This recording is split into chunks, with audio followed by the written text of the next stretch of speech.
Shalom, selamat pagi Bapak Ibu, saudara-saudari yang kasih dalam Tuhan Yesus Kristus. Hari ini Jumat 4 September 2020. Kembali saya mengajak kita untuk bersama-sama merenungkan kebenaran firman Tuhan sesuai dengan Almanak Nas GKI tahun 2020 dari Roma pasal 10 ayat 15b sampai ayat yang ke-21. Sebelum kita membaca dan merenungkan firman Tuhan, mari kita berdoa. Bapa kami dalam kerajaan sorga, puji dan syukur kami naikkan kehadirat-Mu yang kudus. Kami bersyukur atas kesehatan, kekuatan yang baru yang masih Tuhan anugerahkan hingga pada saat ini. Terima kasih pula atas kesempatan bagi kami ya Tuhan, untuk dapat membuka kebenaran firman-Mu, membaca, dan sebentar akan merenungkannya. Berkatilah hamba-Mu dan bagi saudara-saudari kami yang mendengarkannya. Dan kami percaya firman-Mu semakin menguatkan iman percaya kami dan menjadi berkat bagi kehidupan kami. Di dalam nama Tuhan Yesus Kristus kami berdoa. Amin. Roma pasal 10 ayat 15b sampai ayat yang ke-21. Di bawah judul kebenaran karena iman, ayat yang ke-15b, seperti ada tertulis betapa indahnya kedatangan mereka yang membawa kabar baik. Dilanjutkan dengan judul ketidakpercayaan Israel. Tetapi tidak semua orang telah menerima kabar baik itu. Yesaya sendiri berkata, Tuhan, siapakah yang percaya kepada pemberitaan kami? Jadi iman timbul dari pendengaran, dan pendengaran oleh firman Kristus. Tetapi aku bertanya, adakah mereka tidak mendengarnya? Memang mereka telah mendengarnya. Suara mereka sampai ke seluruh dunia, dan perkataan mereka sampai ke ujung bumi. Tetapi aku bertanya, adakah Israel menanggapnya? Pertama-tama Musa berkata, aku menjadikan kamu cemburu terhadap orang-orang yang bukan umat, dan membangkitkan amarahmu terhadap bangsa yang bebal. Dan dengan berani Yesaya mengatakan, aku telah berkenan ditemukan mereka yang tidak mencari aku. Aku telah menampakkan diri kepada mereka yang tidak menanyakan aku. Tetapi tentang Israel ia berkata, sepanjang hari aku telah mengulurkan tanganku kepada bangsa yang tidak taat dan yang membantah. Dan berbahagialah setiap orang yang mendengarkan firman Tuhan dan yang melakukannya. Amin. Bapak Ibu, saudara-saudari, bagaimanakah dengan kita yang dipercayakan oleh seseorang untuk menyampaikan kebenaran? Namun orang tidak percaya, bahkan kita ditolak, dan orang acuh tak mau mendengar. Sulit bagi kita, seperti yang dikatakan oleh Paulus dalam ayat yang ke-15b. Betapa indahnya kedatangan mereka yang membawa kabar baik. Bagi Paulus, sungguh indah orang yang dipercayakan untuk menyampaikan kebenaran. Namun mungkinkah seindah yang diungkapkan oleh Paulus? Mungkin juga tidak. Nampaknya bagi Paulus indah, tapi kenyataannya tidak. Paulus mengalami penolakan, ia dipenjarakan, bahkan ia ditolak, ia dikecewakan. Tidak semua apa yang diberitakan oleh Paulus tentang Injil keselamatan itu diterima oleh semua orang, khususnya jemaat perdana yang ia layani, yaitu jemaat Roma, yang memiliki lebih dari satu pemahaman mengenai ajaran-ajaran teologis, mengenai kebenaran Injil keselamatan.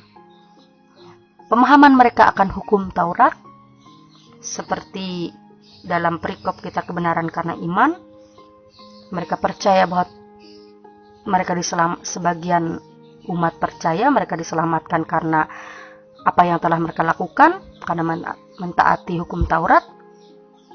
Ada juga yang tidak. Dan pemahaman seperti itu yang membuat iman percaya mereka goncar-gancir. Tetapi Paulus menekankan bahwa keselamatan yang mereka terima karena percaya, beriman kepada Tuhan. Bukan karena perbuatan-perbuatan yang mereka lakukan. Karena percaya. Kita manusia diselamatkan, sekali lagi Bapak Ibu, bukan karena perbuatan-perbuatan kita. Karena hukum Taurat yang kita lakukan bukan berarti itu dihilangkan, melainkan itu sudah digenapi oleh kedatangan, kehadiran Yesus Kristus di tengah-tengah dunia ini untuk menebus setiap dosa kita. Karena kita sadari tidak satupun manusia yang mampu mematuhi atau melakukan hukum Taurat. Dan karena kasih Tuhanlah, hukum Taurat itu digenapi oleh Yesus Kristus. Bapak Ibu, dan itu membuat Rasul Paulus kembali menegaskan kepada jemaat di Roma agar mereka itu dibenarkan karena iman percaya mereka kepada Tuhan. Dan ia mengatakan sungguh ia bahagia dan betapa indahnya menjadi seorang yang memberitakan Injil. Namun bagi kita ketika diperhadapkan dengan keadaan seperti yang dialami oleh Paulus, mungkin respon kita pasti kecewa, kita tawar hati, kita tidak mau lagi untuk mengabarkan atau memberitakan Injil kebenaran firman Tuhan. Seperti dalam ayat yang ke-16 sampai ayat yang ke-21, masalah problem yang dihadapi oleh Paulus dan juga terdahulunya, baik itu Nabi Yesaya dan juga Musa, bahwa ketika mereka menyampaikan suara Tuhan bagi umat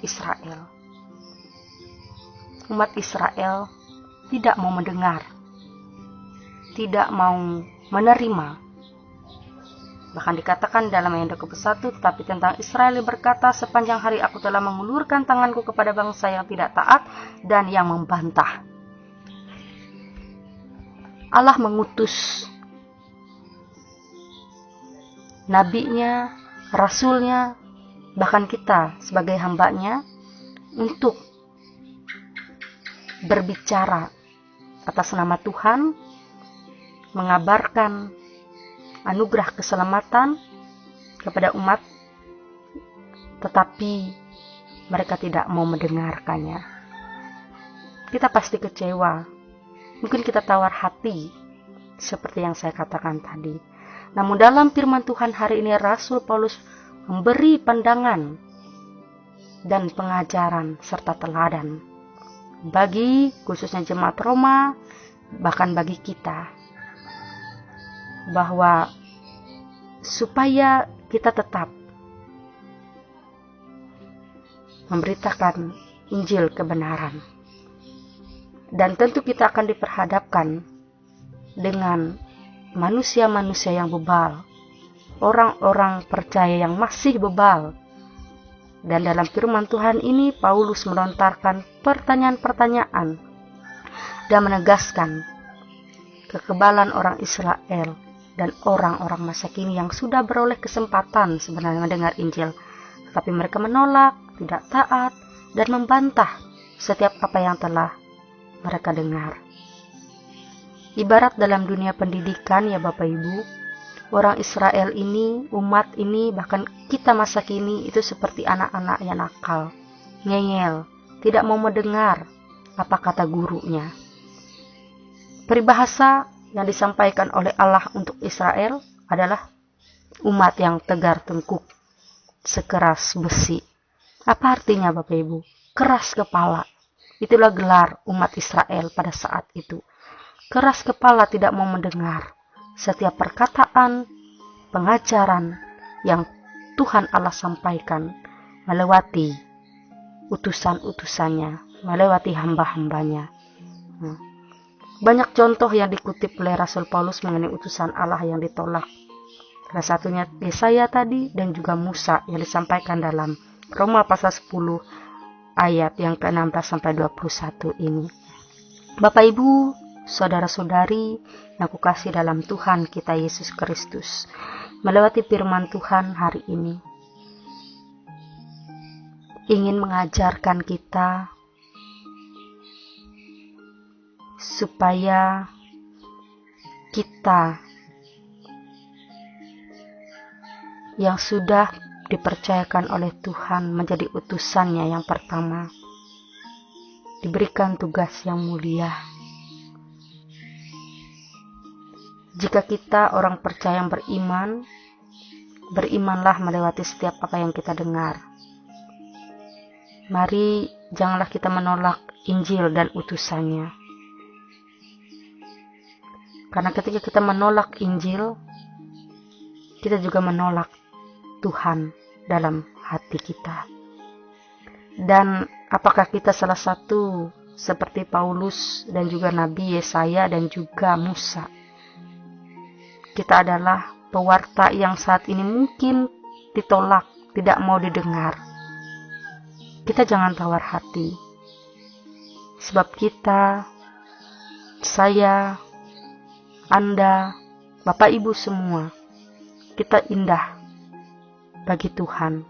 Kita indah di mata Tuhan ketika kita mau mewartakan setiap kebenaran.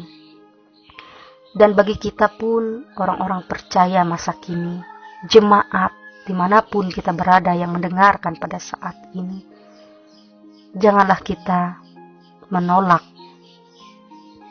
setiap perkataan Tuhan. Mari kita tetap beriman dan mau mendengar. Karena firman Tuhan katakan dalam Roma 10 ayat yang ke-17. Jadi iman timbul dari pendengaran dan pendengaran oleh firman Kristus. Ketika kita mendengar kebenaran, mari kita tetap beriman dan percaya. Jadilah kita umat jemaat masa kini yang taat, yang mau dididik oleh Tuhan, yang mau menanamkan setiap nilai-nilai rohani teologis dalam kehidupan kita. Jadilah kita pewarta yang setia dan jadilah kita pendengar yang sejati. Pendengar yang setia untuk melakukan firman Tuhan. Dan ini dapat kita aplikasikan baik kehidupan keluarga kita, baik di tengah-tengah rumah tangga kita, bahkan untuk anak-anak kita, agar kita menanamkan nilai-nilai rohani, mendidik mereka atas dasar Injil dan kebenaran. Firman Tuhan inilah hukum Taurat kita, inilah pedoman kita. Di dalamnya ada begitu banyak pengajaran tentang kasih Tuhan, bahkan penyertaan Tuhan dalam kehidupan kita. Bertepatan hari ini Jumat 4 September 2020 sesuai dengan Almanak Nas GKE adalah Hari Pendidikan Teologi GKE. Biarlah kita menjadi umat kepunyaan Tuhan yang mau dididik dan memiliki nilai-nilai rohani kebenaran di dalam Tuhan. Tuhan memberkati kita. Amin. Mari kita bersatu di dalam doa. Kita berdoa. Allah Bapa kami di dalam kerajaan sorga, Tuhan yang pengasih dan penyayang.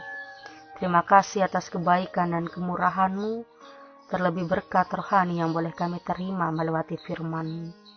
Saat ini kami berdoa bagi jemaat-Mu yang ada di Kunut, seluruh hamba-hamba Tuhan, khususnya pendeta yang ditempatkan di jemaat Kunut, bersama dengan penatua diakon. Mereka adalah pewarta-Mu Tuhan, dalam setiap keadaan dan keberadaan yang diperhadapkan bagi mereka. Tuhan tetap memimpin menyertai seluruh kehidupan mereka, pribadi mereka, rumah tangga mereka, pelayanan pekerjaan, bahkan program-program jemaat yang ada. Berikan seluruh jemaat-Mu yang ada di Kunut kesehatan, baik jasmani dan juga rohani. Dan mereka boleh menjadi jemaat yang selalu mau dipimpin dan dididik oleh Tuhan. Jaga dan lindungi mereka Tuhan. Di tengah-tengah pandemi saat ini, biarlah iman mereka selalu dikuatkan di dalam Tuhan. Bagi jemaat-Mu yang saat ini mungkin dalam keadaan sakit, Tuhan menolong, memulihkan dan menyembuhkan mereka. Yang berbeban berat dalam kelemahan persoalan, Tuhan menopang kehidupan mereka. Terpujilah Engkau Tuhan. Inilah doa kami yang kami sempurnakan di dalam nama Tuhan Yesus yang mengajarkan kami berdoa. Bapa kami, Bapa kami yang ada di sorga, dikuduskanlah namamu. Datanglah kerajaan-Mu, jadilah kehendak-Mu di bumi seperti di sorga. Berilah pada hari ini makanan kami yang secukupnya, dan ampunilah kami akan kesalahan kami, seperti kami juga mengampuni orang bersalah kepada kami. Dan janganlah kami dalam pencobaan, tapi lepaskanlah kami dari yang jahat, karena Kau punya kerajaan dan kuasa dan kemuliaan sampai selama-lamanya. Amin.